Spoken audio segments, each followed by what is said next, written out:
how truck driver demographics are changing, and how fleets can attract new talent.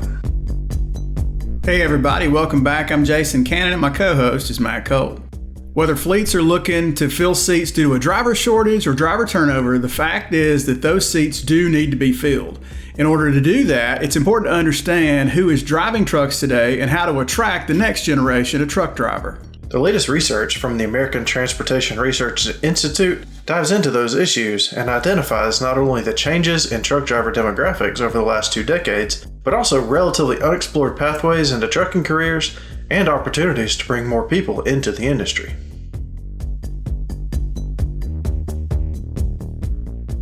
So back in March of 2024, our Research Advisory Committee, which is about 35 different industry professionals, got together and identified 2 different priorities. The first being, how have truck driver demographics evolved over the last few decades, and how did we get to where we are today? The second priority is, how can we think forward with our truck driver workforce? How can we be creative in trying to fill shortages as drivers retire? And so we identified ultimately 2 pathways, the first being people who were formerly in the foster care system, and then second, folks who were justice involved at one point. So anybody who was on parole, probation, incarcerated, in jail, as potential opportunities for the industry to consider, to invest in going forward. And there was just a lot of excitement from the Research Advisory Committee. It was one of the top identified priorities. We ultimately did quite a few interviews with drivers, particularly on the justice involved side. We did interviews with fleets. We also did a survey with fleets and got some really great input on how that looks. We did a lot of data mining for this. We got some data from OOIDA, the OOIDA Foundation, on different demographic trends over the years. We mined our own data to look at age, gender, employment classification, whether they were employee drivers or owner-operators and independent contractors. So we just really opened up the gates and tried to get our hands on as much data to tell this story as we could. ATRI's research looked at a wide range of demographics, including age, gender, race, and a lot more. One finding that likely isn't a surprise to anybody is that truck drivers are getting older. We focused on 5 key demographics: age, gender, racial diversity, education, and then employment models. I'll start with age. There's no surprise here. Have seen an aging workforce. It's something I feel like I've heard about since I've joined the industry back in 2022, about the average age is slowly increasing between 2008 and 2023. It went from 45 years old to 47 years old.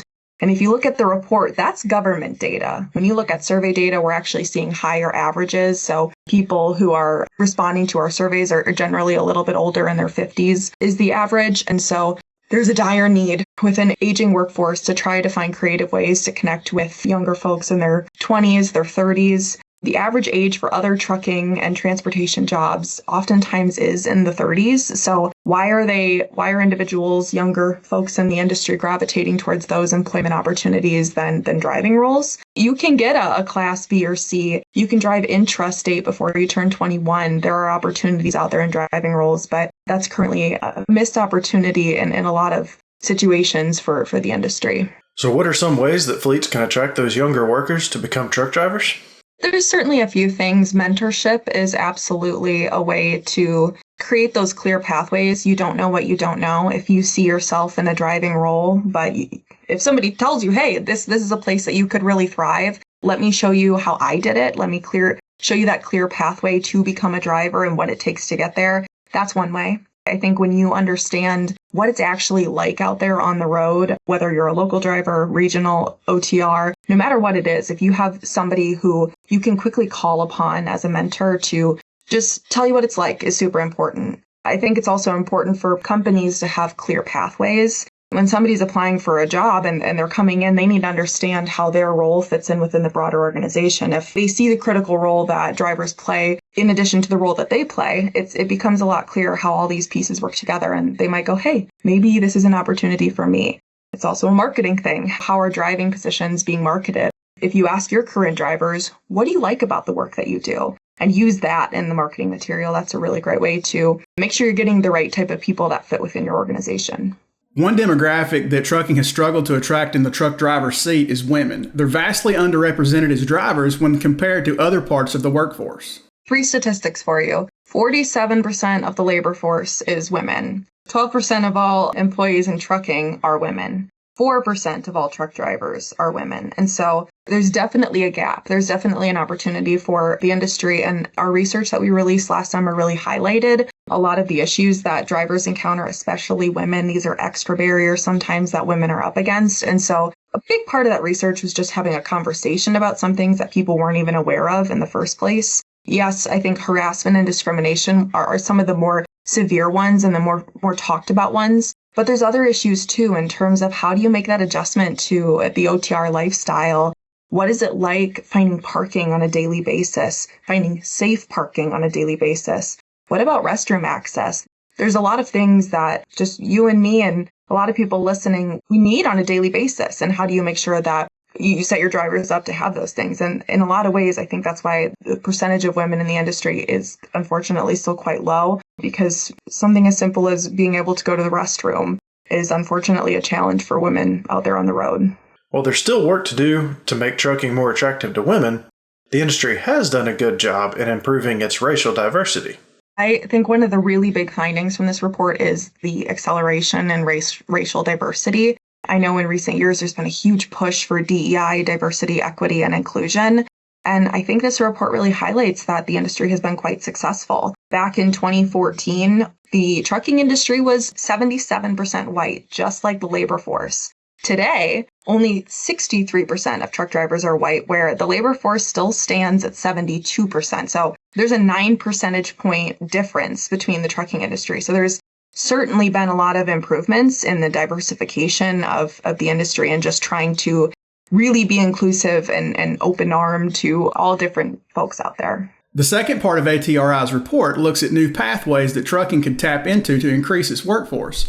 Former foster youth and justice-involved people, for example. Former foster care youth and justice-involved individuals, they all have very unique journeys, and it's important to look at each individual for what they are, not by the preconceived notions or any bias that you have, that they each have a story, they each have a journey. They might have had some challenges along the way, to just give them a chance. And both populations have some really great findings in there for how the industry can move forward.